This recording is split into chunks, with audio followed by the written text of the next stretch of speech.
लगभग 35 वर्ष विश्वविद्यालय में पढ़ाया, लेकिन हर बार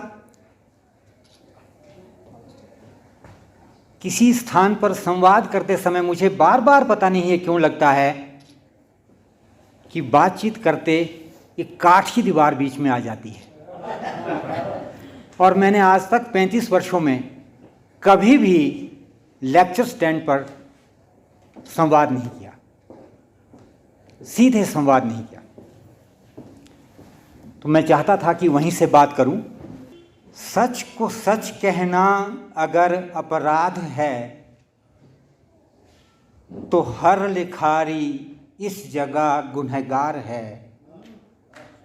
देश की एक कैसी तरक्की हो गई, हर कोई इंसान यहाँ सरकार है।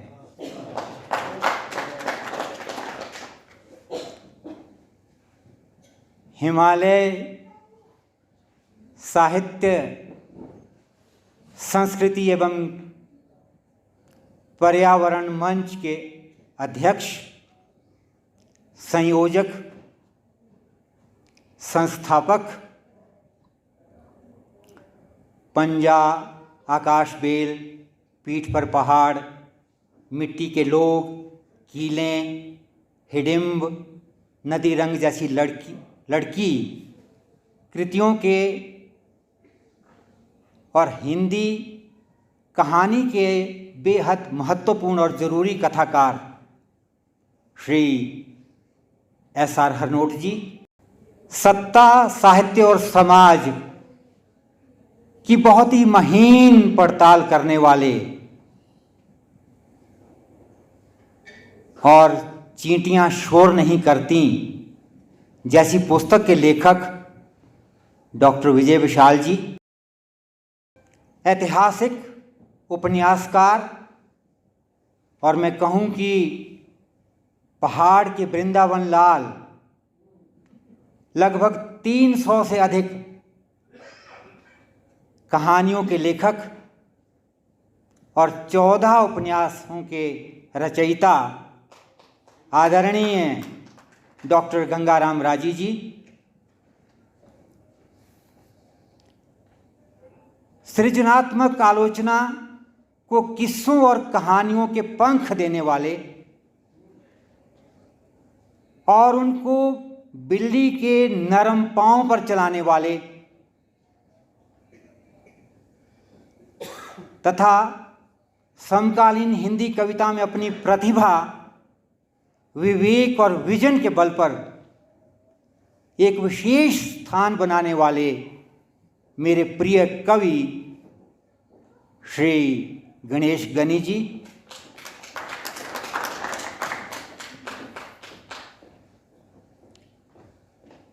भारतीय दर्शन के मर्मज्ञ,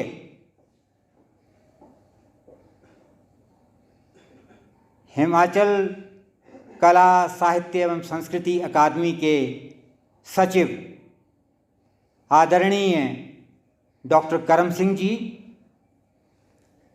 आज से 55 वर्ष पूर्व जिन्होंने मुझे विलायती भाषा का व्याकरण सिखाया, परम श्रद्धेया डॉक्टर उषा बांदे जी,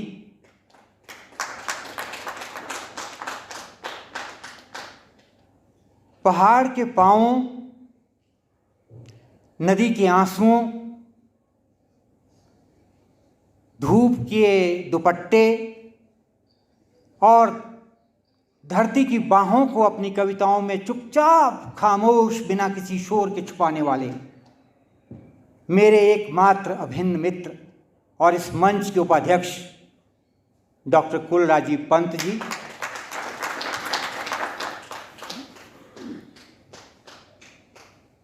और यहाँ उपस्थित समस्त बौद्धिक वर्ग को मेरा सादर प्रणाम।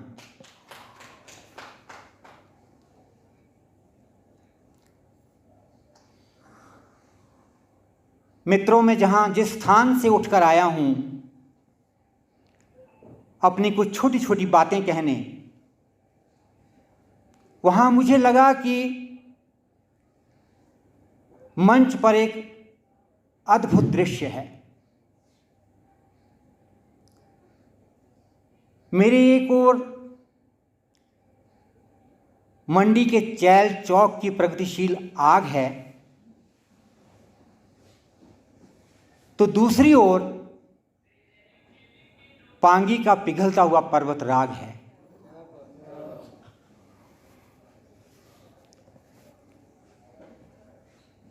उसी के साथ ऐतिहासिक उपन्यासकार जैसा फिल्म मेकर है, तो दूसरी ओर जीवन संघर्ष से कहानियां बुनने वाला मैन मेकर है, और इन सबको एक सूत्र में बांधने वाला चंबा का वैदिक चिंतन है। ऐसे लम्हे को मैं भला कैसे भूल सकता हूं। इस क्षण का सौभाग्य प्रदान करने के लिए, इसे जीने के लिए जो मुझे आमंत्रित किया गया है, इसके लिए मैं अपने प्रिय कथाकार श्री एस.आर. हनोट जी का बहुत बहुत आभारी हूँ। मित्रों, मैं जितनी गंभीरता से गणेश गनी को पढ़ता हूं, उतनी ही गंभीरता से अनुज लुगन को भी पढ़ता हूं। जितनी गंभीरता से अग्निशेखर, प्रेम रंजन अनिमेष, अच्युतानंद मिश्र को पढ़ता हूं, उतनी ही गंभीरता से विजय विशाल और कुलराजी पंत को भी पढ़ता हूं। जितनी गंभीरता से मैं अनामिका, कात्यायनी, निर्मला गर्ग, सविता सिंह और सुधा गुप्ता को पढ़ता हूं, उतनी ही गंभीरता से मैं लकीरें नहीं बोलती है कि लेखिका भारती कुठियाला को भी पढ़ता हूं। जितनी गंभीरता से अरुण कमल, राजेश जोशी और उदय प्रकाश को पढ़ता हूं, उतनी ही गंभीरता से मैं रोशन जसवाल को भी पढ़ता हूं। किंतु मित्रों, इन तमाम कवियों के संदर्भ में आज के समय और कविता पर बात करना, और वह भी केवल 10, 15 या 20 मिनट में उसे पूरा कर देना मुमकिन नहीं है।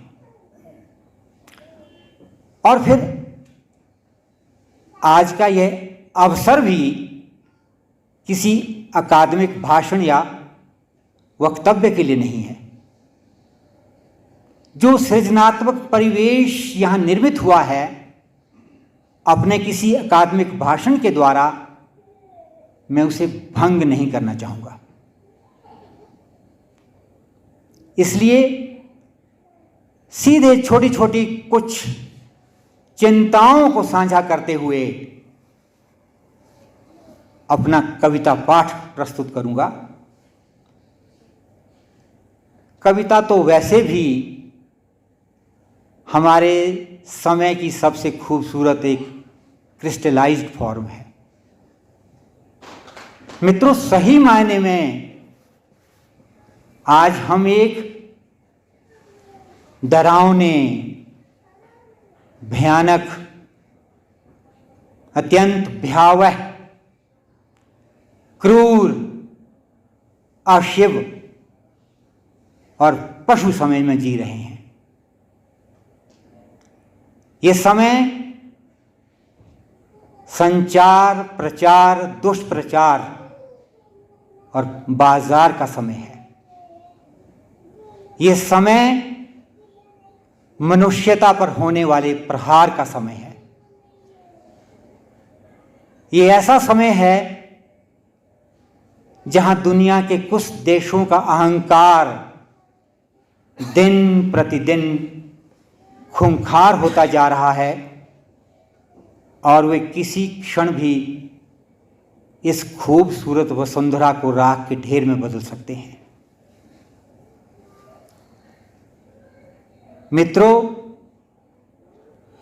ये समय ना तो गांधीवाद का है और ना ही मार्क्सवाद का।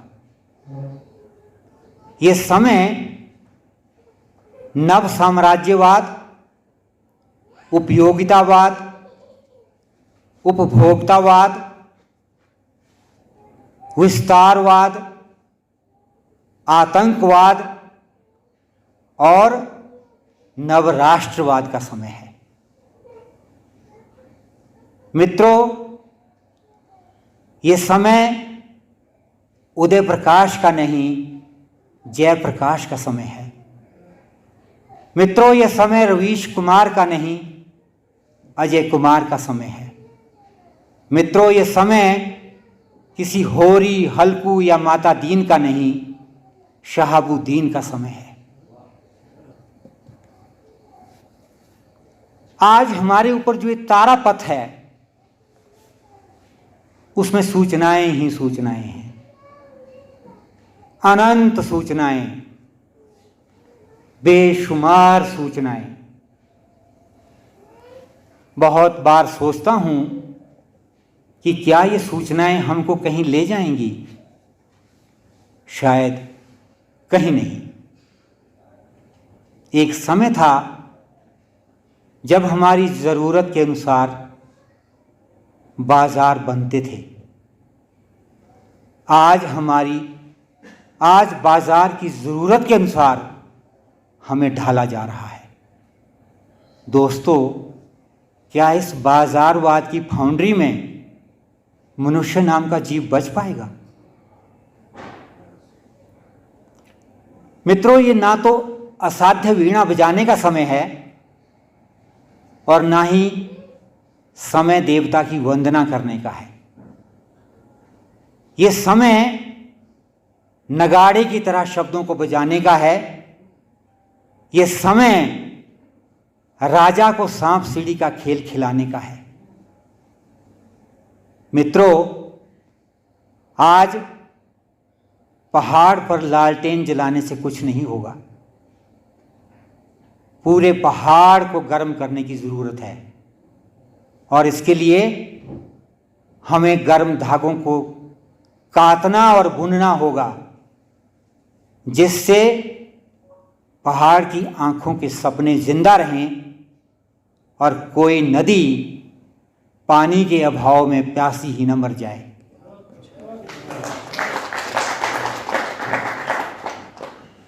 मित्रों, आजादी के इतने वर्षों बाद भी चांद का मुंह टेढ़ा ही है। यद्यपि इस भयानक समय में कुछ रचनाकार अपने अपने ढंग से उसे सीधा करने में प्रयासरत हैं। दोस्तों, अनगिनत सपनों की दुनिया का नाम मनुष्य है और उसी मनुष्य का एक छोटा सा खूबसूरत घर कविता है। कविता की यात्रा मनुष्य से मनुष्यता की ओर चलने वाली एक अंतहीन यात्रा है। कविता की यात्रा एक सभ्यता, एक समाज की यात्रा है। कविता की इस यात्रा में मनुष्य अनेक घर बनाता है, लेकिन रुकता टिकता किसी में नहीं। कविता का घर बनाकर कवि उसके सभी दरवाजों की चाबी अपने पास नहीं रखता। पाठक और आलोचक आते हैं और अपने अपनी तरह से उन दरवाज़ों को खोलने का प्रयास करते हैं, किंतु मुख्य कक्ष अथवा गर्भगृह तक कोई कोई ही पहुंच पाता है। मित्रों,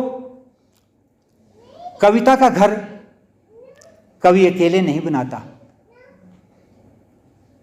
इस घर को बनाने में उसका साथ देते हैं उसके सपने, उसका संघर्ष और उसकी चिरसंचित अभिलाषाएं। और यहां आर्किटेक्ट का काम करती है उसकी जीवन दृष्टि, उसका विजन, उसका विवेक। मित्रों, प्रेम और पीड़ा,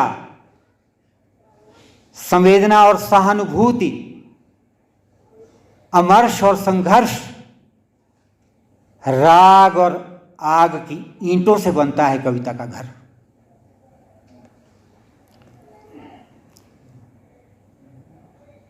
कविता के घर का अपना वैभव, अपना वैकुंठ, अपनी वैयक्तिकता और अपना एक वैलक्षण्य होता है। कविता का घर एक विराट जीवन कोश होता है जहां कवि हमेशा आने वाले कल के लिए चिंतित रहता है। मुझे लगता है कि कविता का घर एक बहुत बड़ी उम्मीद, एक बहुत बड़े विश्वास का नाम है। उसे हमेशा इस बात का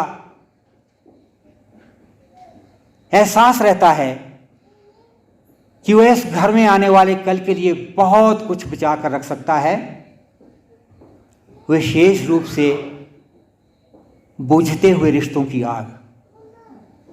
यदि यह आग बचेगी तो मनुष्य बचेगा, और यदि मनुष्य बचेगा तो कविता बचेगी। मित्रों, गांव में हम बुझती हुई आग को बार बार फूंक मार मार कर जलाने का प्रयास करते हैं। आज उसी फूंक, उसी श्वास की जरूरत है।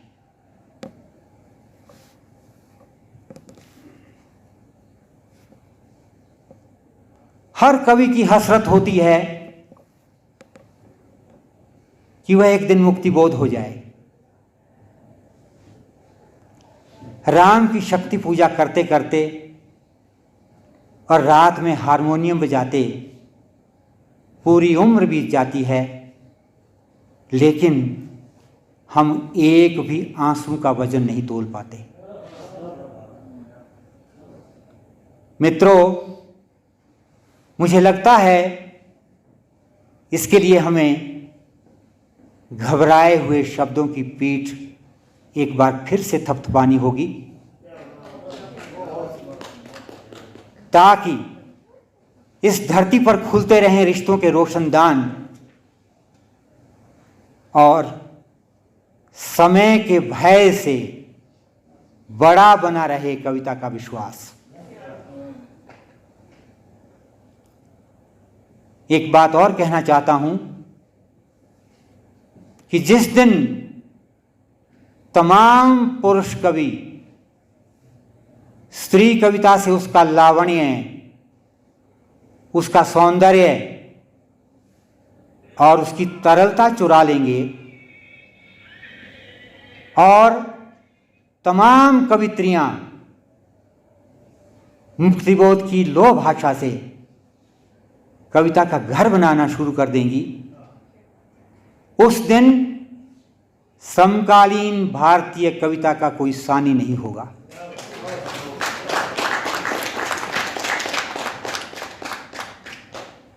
चलते चलते एक बात की ओर और इशारा कर दूं। मित्रों, इस डिजिटल दुनिया का सम्राट जानता है कि इस समय हम कहां हैं और क्या कर रहे हैं। इससे भी 10 कदम आगे चलकर वह आज यह भी जानता है कि हम क्या सोच रहे हैं।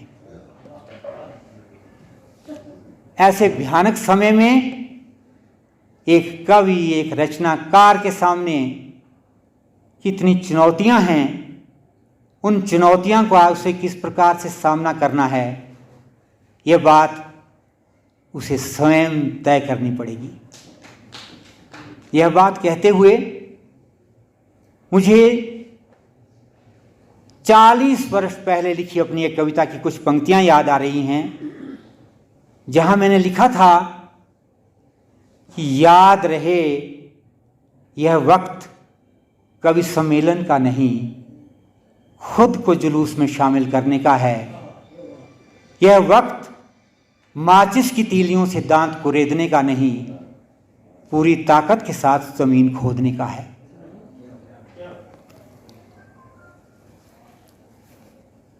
मित्रों,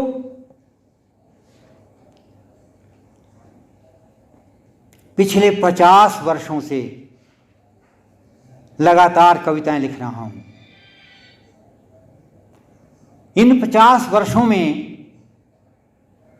मुझे भारत भूषण अग्रवाल, प्रभाकर माचुए, रघुवीर सहाय, केदारनाथ सिंह, त्रिलोचन, नागार्जुन, अज्ञेय, लीलाधर जगूड़ी, विश्वनाथ प्रसाद तिवारी, नरेंद्र जैन, अरुण कमल, राजेश जोशी, उदय प्रकाश जैसे अनेकों कवियों के साथ न केवल कविता पाठ करने का अवसर मिला है, अपितु मैंने इन कवियों से बहुत कुछ सीखा भी है।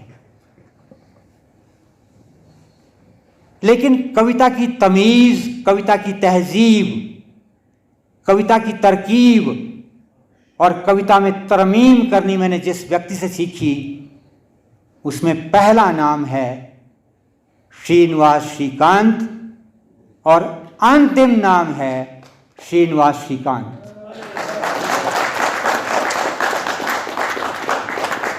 मित्रों,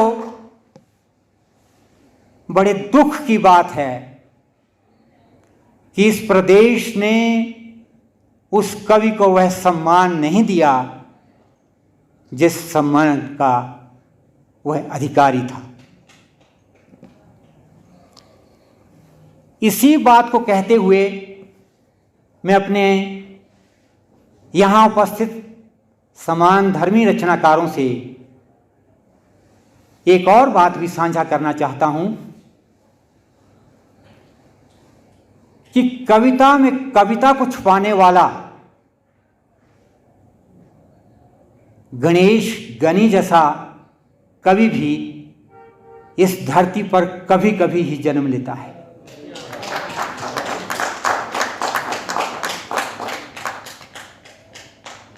हम आज पहली बार रूबरू हुए हैं। इन्होंने मुझे पहली बार देखा है और मैंने इनको पहली बार, किंतु मैं इनको जुलाई 2016 से जानता हूं, जब 2016 के उस अंक में पहली बार मैंने इनकी पहल में प्रकाशित 4 कविताएं पढ़ी थी।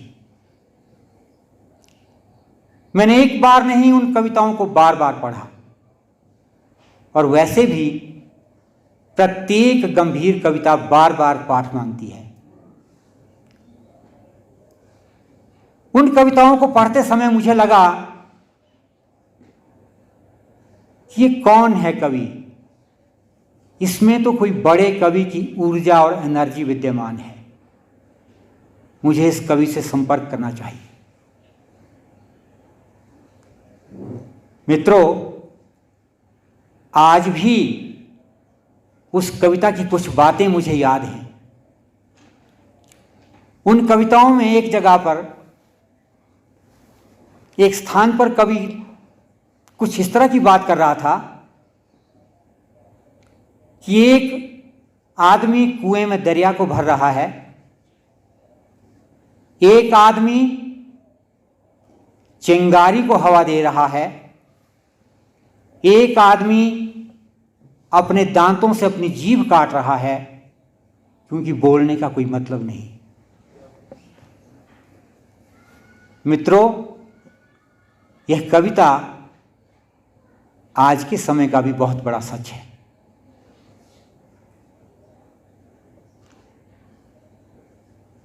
पांगी का परिवेश, पांगी के पहाड़, पांगी का परिवार और पांगी के प्यार को अपनी कविताओं में चुपचाप छुपाने वाला यह कवि, जैसा कि मैंने पहले कहा, कभी कभी ही इस धरती पर आता है।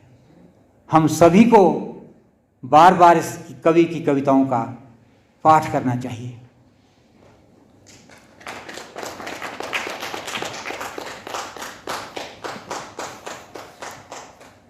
मैं आज के इस अवसर पर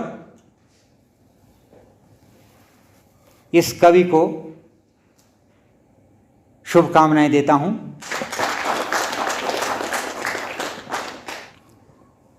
बहरहाल गणेश गनी जी की कविता पर किसी और अवसर पर हम बात करेंगे, क्योंकि ये अवसर तो एक दूसरे की कविताएं सुनने और सुनाने का अधिक है। इसलिए मैं और अधिक समय न लेता हुआ सीधे अपनी कविताओं का पाठ करूंगा। धन्यवाद।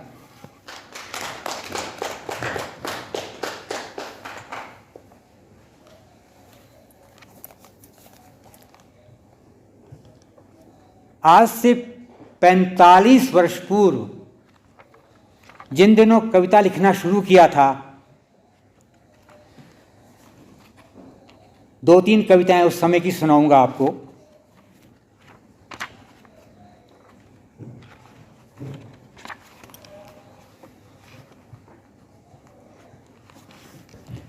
आप इन कविताओं को एक कवि के विकास क्रम के संदर्भ में भी देख सकते हैं। 45 वर्ष पहले की एक कविता है कविता के बारे में। मेरे एक मित्र ने आकाश पर कविता लिखी, उसे हवा में उड़ा दिया। दूसरे मित्र ने नदी पर कविता लिखी, उसे कश्ती बनाकर पानी में ठेल दिया। तीसरे मित्र ने जुलूस पर कविता लिखी, उसे पोस्टर बनाकर दीवार पर चिपका दिया। मैंने खेत पर कविता लिखकर एक बहुत बड़ी गलती कर दी। लोग उसे बीजुका समझकर पक्षियों को डराने की चीज समझ बैठे। मैं उनसे कैसे कहूं यह बीजुका नहीं, आदमी और खेत के बीच तनी हुई बैल की पीठ है, जिसे जितना पलोसते जाओ वह और कांपती जाती है।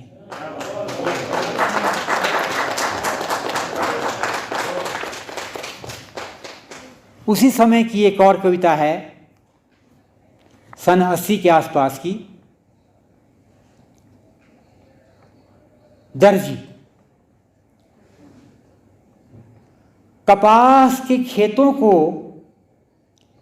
कैंची से चीरता हुआ दर्जी हर वक्त दोनों हाथों की उंगलियों के बीच होता है। दर्जी पर बात करना आदमी और मवेशी के रिश्ते पर बात करना है।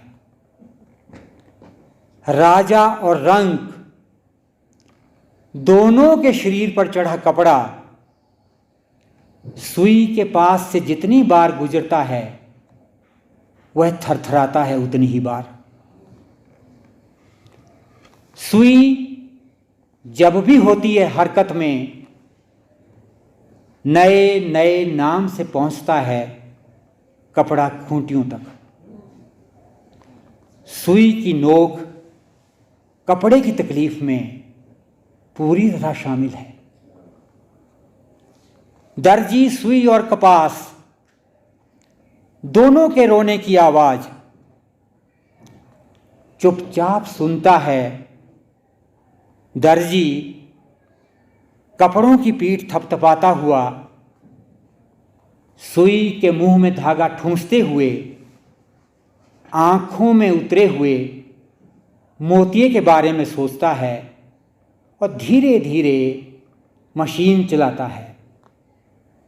मशीन चलाता हुआ दर्जी जवान बेटी के सामने होता है या सुई के पास वह हुक्के की आग से बतियाता हुआ टोपियों की नस्ल के बारे में सोचता है। दर्जी जानने लगा है टोपियां सिलने का मतलब पूरे गांव को गुमराह करना है। मशीन से दूर होते ही टोपी कपास की जगह कुर्सी पर बात करती है। टोपी दर्जी की नहीं, राजा की भाषा बोलती है।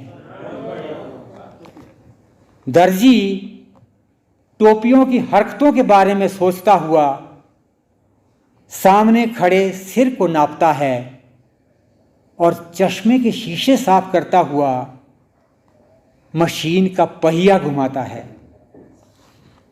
दर्जी आते जाते लोगों से बतियाता है। तुम कपास चुनते हुए लोगों के पास जाओ और उनसे कहो दर्जी तुम्हारे लिए झंडे सिलेगा। तुम कपास चुनते हुए लोगों के पास जाओ और उनसे कहो दर्जी तुम्हारे लिए झंडे सिलेगा। झंडा कपास का कांपता हुआ सबसे खतरनाक रूप है। राजा जब भी झंडे को नजाकत से फहराता है, ऐन उसी वक्त तुम अपनी मजबूत हथेलियों से तालियां बजाना आरंभ करते हो। कपास से झंडे तक फैली तकलीफ मिल से होकर दर्जी तक पहुंचती है। दर्जी बारी बारी लोगों को अपनी उंगलियों से नापता है और धीरे धीरे मशीन चलाने लगता है। उसी समय की एक कविता है, मैं पूरी कविता नहीं प्रस्तुत कर रहा, उस कविता के कुछ अंश प्रस्तुत कर रहा हूं। सीढ़ियों का शहर शिमला नाम से कविता है। उसके बीच में एक जगह कुछ पंक्तियां आती हैं। यहां ठंड में सिकुड़ा आदमी कंबल के पास होता है या आग के पास। तुम जिस पेड़ की तस्वीर उतारते हो वह उसी के सूखने का इंतजार करता है। तुम जिस पेड़ की तस्वीर उतारते हो वह उसी के सूखने का इंतजार करता है। तुम जितनी बार यहां आते हो एक बात हमेशा भूल जाते हो। तुम जिस पेड़ के तिनके को मुंह में दबाकर अपने सड़े हुए दांत कुरेदते हो वही पेड़ एक आदमी का घर है जो घोड़े पर चढ़ने से पहले तुम्हारे जूते साफ करता है और तुम शहर नापने की तैयारी में सिर्फ जूतों की चमक देखते हो।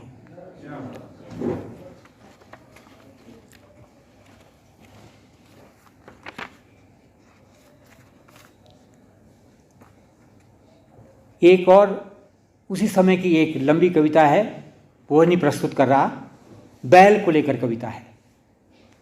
डॉक्टर करम सिंह जी ने भी बीच में उन बहुत सी मेरी कविताओं के शीर्षक उद्धृत किए। उसी में एक जगह मैंने लिखा है, बैल कितनी तकलीफ के बाद बनता है जूता, जूता बैल की मुशक्कत की अंतिम इच्छा है। बैल कितनी तकलीफ के बाद बनता है जूता, लगातार जमीन के साथ घिसते हुए, टूटते हुए जीने का नाम बैल है, जूता है। बैल का असली रूप वही है, जूता बैल की मशक्कत की अंतिम इच्छा है। थोड़ा आगे चलकर कविता में परिवर्तन हुआ। मैंने कविता लिखी। इसका रचना काल 1990 का है। विद्यारंभ। विद्यारंभ वाले दिन पंडित जी ने मुझे पढ़ाया, अ से अनार, आ से आम। 30 वर्ष बीत जाने पर भी मैं नहीं जान सका इन दोनों फलों का स्वाद। मेरा बच्चा इन्हीं फलों के रटते हुए नाम आज लौटा है घर। सोचता हूं कब खत्म होगी मेरे देश में फलों को रटने की परंपरा। कब विद्यारंभ वाले दिन बच्चे पढ़ेंगे अ से अम्मा, अ से अनाज, आ से आटा, आ से आग। थोड़ा और आगे चलकर छोटी छोटी कविताएं प्रस्तुत करूंगा। शब्द। वे शब्द जो मुझे मेरे दादा से मिले, उनमें से कुछ सुरक्षित हैं आज भी मेरे पास।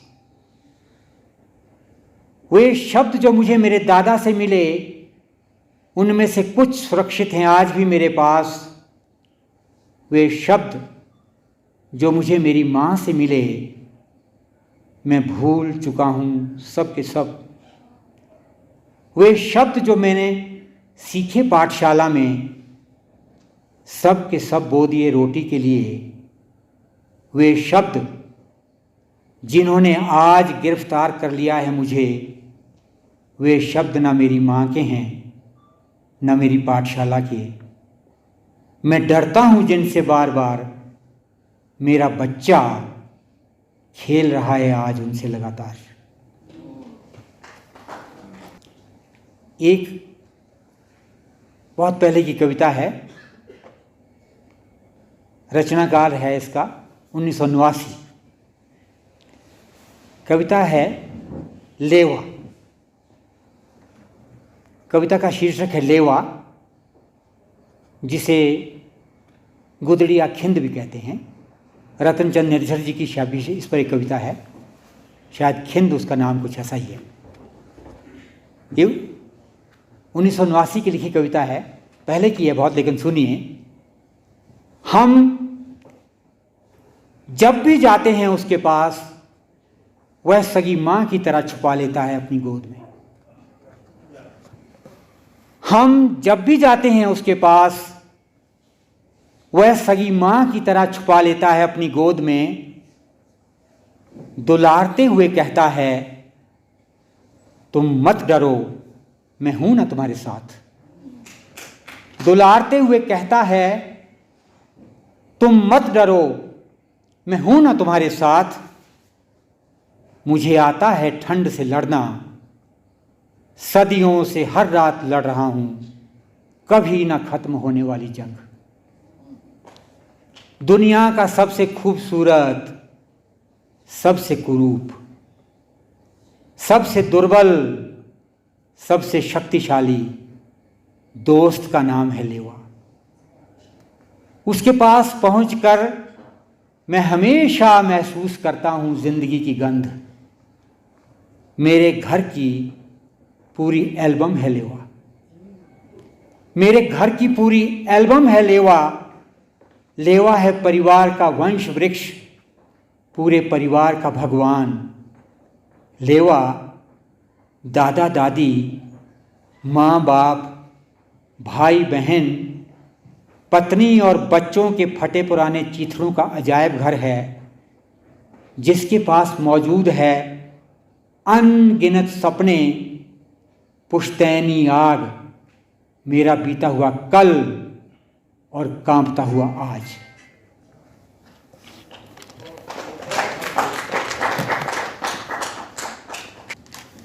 मित्रों, आज के ज़रूरी कथाकार, हमारे समय के महत्वपूर्ण कथाकार S.R. हनोट जी ने भी जिस बात का उल्लेख किया कि सन 2017 में मुझे एक बहुत ही बड़ी मेजर रोबोटिक सर्जरी से गुजरना पड़ा था और एक तरह से मेरा पुनर्जन्म ही हुआ है। उसके बाद जो मैंने कविताएं लिखी और जो मेरी हस्तलिपि में प्रकाशित हुई हैं, वो इस उम्मीद का पेड़ पुस्तक में शामिल हैं। और जैसा कि हनोट जी ने उल्लेख किया था, मैंने बहुत से अपने मित्रों, अग्रजों पर कविताएं लिखी हैं और जिनमें से 3 इस सभागार में उपस्थित हैं, श्री हनोट जी, गणेश गनी जी और मेरे मित्र कुलराजी पंत जी। मुझे लगता है कि इससे अच्छा अवसर कोई दूसरा नहीं होगा कि जिन पर वो कविताएं लिखी हैं वह कवि स्वयं उनके सामने प्रस्तुत करे, अपने समान धर्मी रचनाकार मित्रों के समक्ष। लेकिन उससे पहले एक छोटी सी कविता। क्या तुमने सोचा है कभी शब्द में कहां छुपी होती है कविता? कहां छुपे होते हैं मनुष्य, कहां छुपा होता है महाकाव्य, कहां छुपी होती हैं कहानियां, कहां छुपे होते हैं तारों में राग, कहां छुपी होता है लोहे में आग। क्या तुमने सोचा है कभी कहां छुपा होता है फूलों में लिबास, घंटी में विश्वास, बांसुरी में गीत, आंखों में प्रीत, चाकू में डर और मिट्टी में घर। आखिर कहां छुपे होते हैं ये सब? छुपा होता है सभी कुछ अंदर ही अंदर, छुपा होता है सभी कुछ अंदर ही अंदर। जैसे छुपे होते हैं सपने,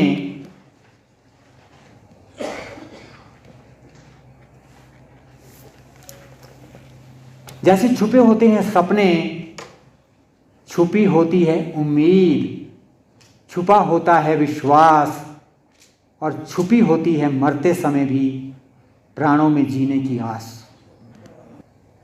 जो कवि आज हमारे बीच में उपस्थित है और जो मंच पर विराजमान हैं, गणेश गनी जी, उन पर जो कविता लिखी थी, आप देखिए कि एक व्यक्ति दूसरे को नहीं जानता, केवल कविताओं के माध्यम से जानता है वो क्या सोचता है। वो एक व्यक्ति पर लिखी कविता नहीं है, शायद आप समझेंगे। शीर्षक है कविता के लोकतंत्र पर राजा का हमला। तुम रहते हो वहां जहां रहते हैं तरह तरह के देवता, तुम रहते हो वहां जहां रहते हैं तरह तरह के देवता। आते हैं साल में एक बार शहर, रथ में सवार लोगों के कंधों पर, और देखते हैं बाजार बाजार की रौनक। तुम रहते हो वहां जहां हैं बेशुमार नदियों के घर, जहां रोहतांग की रिश्ती हुई तकलीफ पर मस्ती में झूमते हैं यायावर। तुम रहते हो वहां जहां उम्र भर भेड़ लड़ती है मौसम के खिलाफ। तुम रहते हो वहां जहां उम्र भर भेड़ लड़ती है मौसम के खिलाफ। तुम रहते हो वहां जहां बुनकरों की तकलीफ पर नहीं रोते देवता। देवता नहीं जानते भूख की भाषा, निर्धनता की वर्णमाला। वे तो हैं राजा, राजा जानता है बस फरमान जारी करना, वह जानता है दंड की परिभाषा। काश उसे भी सिखाया होता किसी ने सांप सीढ़ी का खेल। इनके एक पुस्तक का नाम है काश उसे भी सिखाया होता किसी ने सांप सीढ़ी का खेल समझ में आती उसे पराजित होने की पीड़ा। तुम रहते हो वहां जहां बर्फ कटे पांव उगाते हैं जौ के सत्तू। मां सहलाती है प्रतिदिन मनोठी की पीड़ा। जब किस्से चलते हैं बिल्ली के पांव पर, तब ठांगी तोड़ते ऊन काटते भी कट जाती है पूरी रात। मनोठी एक पत्थर का तवा है जिस पर रोटियां पकाई जाती हैं, आज भी कुछ घरों में। गणेश गनी तुम रहते हैं बादलों के घर में। गणेश गनी तुम रहते हो बादलों के घर में, बर्फ की बुआ के पास। तुम सीख कर आए हो मां के गर्भ से मौसम के खिलाफ लड़ना। मुझे पूरा यकीन है तुम सिखा सकते हो राजा को सांप सीढ़ी का खेल।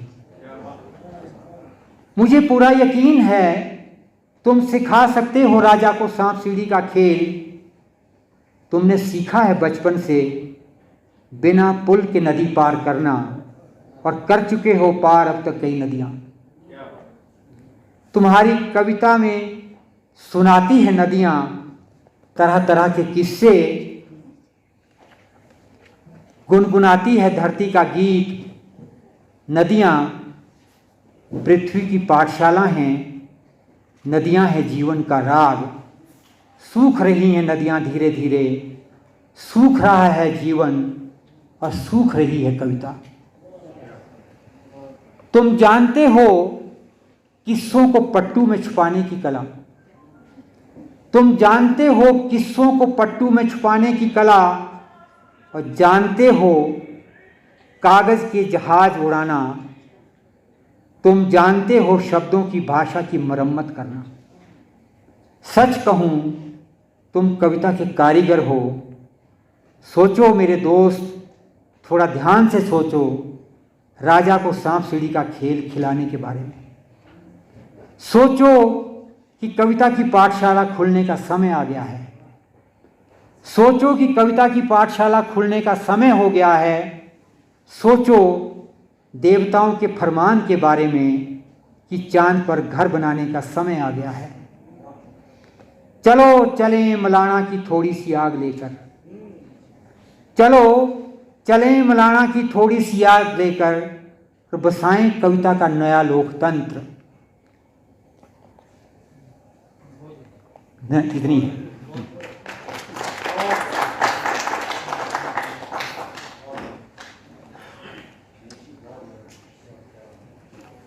हरनोट जी ने तो मेरे व्यक्तित्व और कृतित्व को एक बहुत ही क्रिस्टलाइज फॉर्म में एक कविता के द्वारा प्रस्तुत किया। आजकल मैं देख रहा हूँ कि बहुत ही कहानियों की तरह ही बड़ी सशक्त, जीवंत और अच्छी कविताएं हरनोट जी लिख रहे हैं, और बहुत जल्दी ही इनका कविता संग्रह भी सामने आएगा। इन पर मैंने भी बहुत समय पहले एक कविता लिखी थी, चुनरी में पहाड़।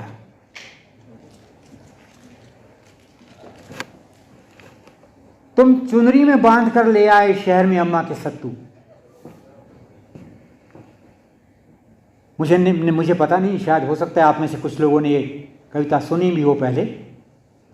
तुम चुनरी में बांध कर ले आए शहर में अम्मा के सत्तू, और ले आए भुनी मक्की के दाने। राजधानी की सड़कों पर चराने लगे कलम का हल। धीरे धीरे जानने लगे राजधानी सत्तू की जगह सिजलर खाती है, और सरकारी उत्सवों पर गांव के गीत गाती है। मैं जब भी सोचता हूं तुम्हारे बारे में, सोचता हूं अभी एक सदी और बीत जाएगी पीठ पर पहाड़ ढोते हुए। मैं जब भी सोचता हूं तुम्हारे बारे में, सोचता हूं अभी एक सदी और बीत जाएगी पीठ पर पहाड़ ढोने में। तुम लाख कोशिश करो उसे बचाने की, एक दिन पूरी तरह गिर जाएगा लिटिल ब्लॉक। आते रहेंगे जयप्रकाश बार बार पहाड़ पर और बिकते रहेंगे गांव के गांव। आते रहेंगे जयप्रकाश पहाड़ पर और बिकते रहेंगे गांव के गांव। बिक जाएंगी नदियाँ, बिक जाएंगे पहाड़, इंद्रप्रस्थ की कुल्हाड़ियाँ कर देंगी कत्ल। तुम्हारे पहाड़, तुम्हारे जंगल कहीं नजर नहीं आएगा तुम्हारा लाल होता दरख्त। कहीं नजर नहीं आएगा तुम्हारा लाल होता दरख्त। आखिर कब तक पाल पाएगी अपना परिवार चाय बेचकर भागो देवी। आखिर कब तक पाल पाएगी चाय बेचकर अपना परिवार। भागो देवी, तुम छुपाते रहो पहाड़ की तकलीफ अपनी कहानियों में, दर्ज करते रहो साजिशों का पंचनामा। लुटियन की दिल्ली में सजते रहेंगे आदिवासियों के मेले, जो नहीं आए कभी पहाड़ पर और नहीं जानते पहाड़ का दर्द, जो नहीं जानते दाड़गी से चुनाव की चढ़ाई में कितनी बार पढ़ता रहा Bhagat Ram myth of Sisyphus. Janakpuri के वही लोग लिखते रहेंगे पहाड़ की कहानियाँ।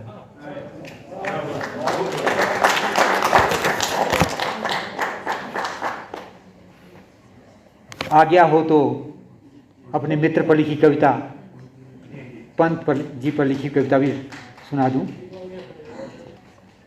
देखिए जरा, इन पर लिखी कविता का शीर्षक है घंटी वाला ईश्वर। वह हर मंगलवार को आता है वहां ईश्वर की खोज में। वह हर मंगलवार को आता है वहां ईश्वर की खोज में। मंगलवार ही है ईश्वर का दिन। वह दर्ज करता है अपनी उपस्थिति घंटी बजाकर, गुनगुनाता है दादा परदादा के सिखाए हुए मंत्र। उसने सुना है मंत्रों में रहता है ईश्वर। उसने सुना है मंत्रों में रहता है ईश्वर। ईश्वर जानता है दुनिया की तमाम भाषाएं और जानता है पूरी धरती का दुख। वह जितनी बार आता है उतनी ही बार ले जाता है छुपाकर ईश्वर अपने साथ। कभी फूल में, कभी दूब में, कभी इलायची दाने में, कभी सिंदूरी तिलक में। कभी कभी बांध देता है पुजारी रोली के साथ उसकी कलाई पर ईश्वर। कभी कभी बांध देता है पुजारी रोली के साथ उसकी कलाई पर ईश्वर। उसकी उंगलियों में होने लगती है एक विचित्र सी हरकत। वह सोचता है मन ही मन, लड़ेगा वह इस हाथ से अन्याय के खिलाफ। उसकी उंगलियों में होने लगती है एक विचित्र सी हरकत। वह सोचता है मन ही मन, लड़ेगा वह इस हाथ से अन्याय के खिलाफ। वह उसका नहीं, ईश्वर का हाथ है। वह लड़ेगा अत्याचार दुराचार के खिलाफ। वह नहीं जानता इस भयानक समय में उसके ईश्वर से भी शक्तिशाली हैं दूसरों के ईश्वर। वह नहीं जानता इस भयानक समय में उसके ईश्वर से भी शक्तिशाली हैं दूसरों के ईश्वर। उसने तय किया वह घर जाकर एक कविता लिखेगा। उसी क्षण उसे याद आया सच को सच और झूठ को झूठ लिखना इस समय कितना खतरनाक है। उसी समय उसे याद आया सच को सच और झूठ को झूठ लिखना इस समय कितना खतरनाक है। इसे ईश्वर भी नहीं जानता। वह ढूंढता है पूरे घर में बाहुबली ईश्वर। वह ढूंढता है पूरे घर में बाहुबली ईश्वर, जो सदियों से खड़ा है मंदिर में रंग बिरंगे परिधान में। वह ढूंढता है घंटी में, ढूंढता है सूखे हुए फूलों में, गोरखपुर की किताबों में। आखिर मिल ही जाता है ईश्वर। गोरखपुर की किताबों में आखिर मिल ही जाता है ईश्वर, वह कुछ नहीं बोलता, बस एक तस्वीर से हंसता है उसकी ईमानदारी पर।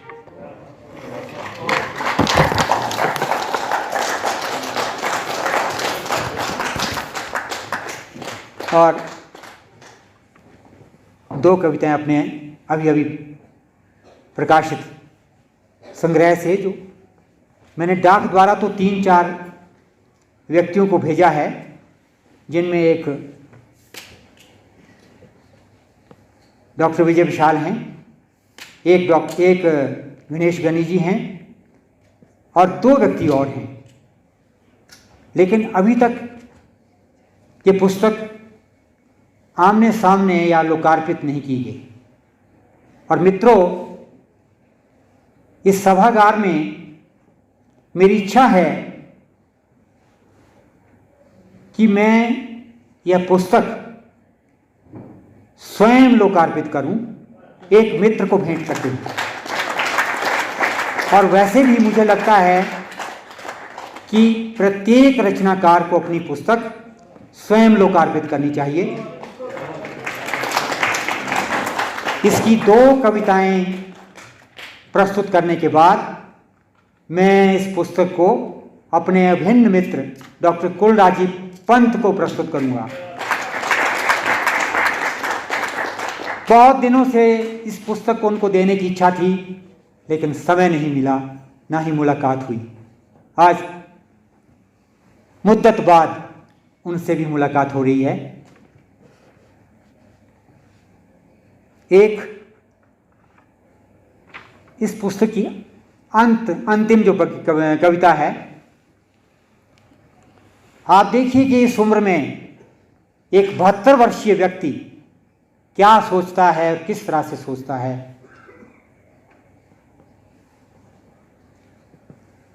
क्यों होता है ऐसा? बचपन में माँ बाप से डरते हैं बच्चे, क्यों होता है ऐसा? आगे चलकर बच्चों से डरने लगते हैं माँ बाप, क्यों होता है ऐसा? बचपन में माँ बाप से डरते हैं बच्चे, क्यों होता है ऐसा? आगे चलकर बच्चों से डरने लगते हैं माँ बाप, क्यों होता है ऐसा? जब पूरी तरह समझ लेता है वह प्यार का गणित, तब कोई नहीं आता उसे प्यार करने। जब पूरी तरह समझ लेता है वह प्यार का गणित, तब कोई नहीं आता उसे प्यार करने। क्यों होता है ऐसा? जब लिखना चाहता है वह जीवन कोश, तब नहीं बचा होता उसके पास जीवन। जब लिखना चाहता है वह जीवन कोश, तब नहीं बचा होता उसके पास जीवन। ऐसा क्यों होता है? वह पहनना चाहता है गरम गरम जूते, उसके पास नहीं होते तब अपने पाँव। वह पहनना चाहता है गरम नरम जूते, उसके पास तब नहीं होते अपने पाँव। वह पूरी उम्र सींचता है रिश्तों के पेड़, फिर क्यों ढूंढता है सूखी दीवारों पर रिश्तों की खुशबू। वह पूरी उम्र सींचता है रिश्तों के पेड़, फिर क्यों ढूंढता है सूखी दीवारों पर रिश्तों की खुशबू। वह नहीं समझ पाया आज तक उसके स्वाभिमान पर क्यों हंसती है बार बार दीवार पर टंगी तस्वीरें। वह नहीं समझ पाया आज तक उसके स्वाभिमान पर क्यों हंसती हैं बार बार दीवार पर टंगी तस्वीरें। पूरी उम्र बीत जाती है चांद की इबादत तारा टूटने के इंतज़ार में। पूरी उम्र बीत जाती है चांद की इबादत तारा टूटने के इंतज़ार में। एक भी सपना नहीं सीख पाता अपने पैरों पर चलना इस धरती पर। क्यों होता है ऐसा? धीरे धीरे पी जाता है घड़ा अपना ही पानी। क्यों होता है ऐसा? धीरे धीरे पी जाता है घड़ा अपना ही पानी। एक दिन हो जाता है खाली पूरी तरह। वह जीता है इस भ्रम में, एक दिन आएगी नदी भर देगी उसका खालीपन। वह जीता है इस भ्रम में, एक दिन आएगी नदी और भर देगी उसका खालीपन। घड़ा भूल जाता है बहुत बड़ा सच, आखिर उसे ही जाना होगा नदी के पास। घड़ा भूल जाता है बहुत बड़ा सच, आखिर उसे ही जाना होगा नदी के पास। लौटना नहीं जानती नदियां, नदियों के नहीं होते अपने घर। लौटना नहीं जानती नदियां, नदियों के नहीं होते अपने घर। गुस्से में तोड़ती, प्यार में जोड़ती हैं बेशुमार घर। खत्म होता जा रहा है नदी और घड़े का सदियों पुराना रिश्ता, एक दिन नहीं रहेगा वो इस धरती पर।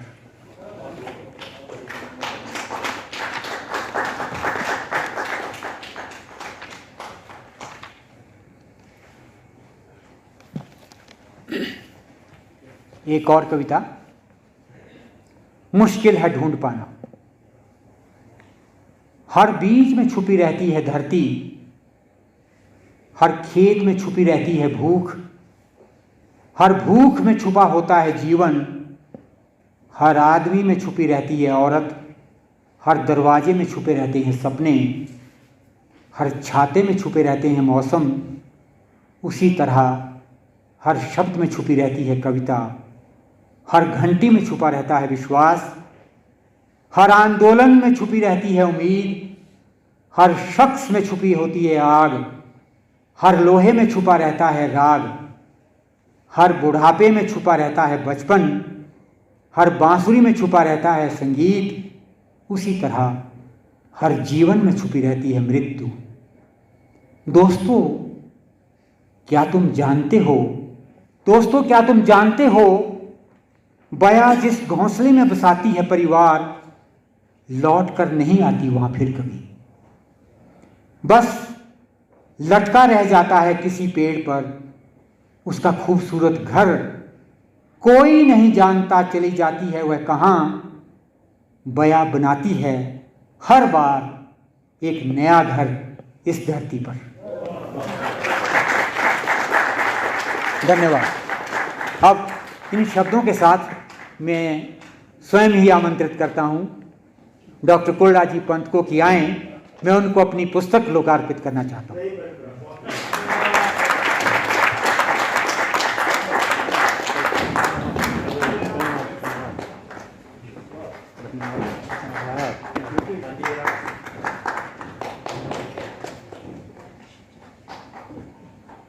बहुत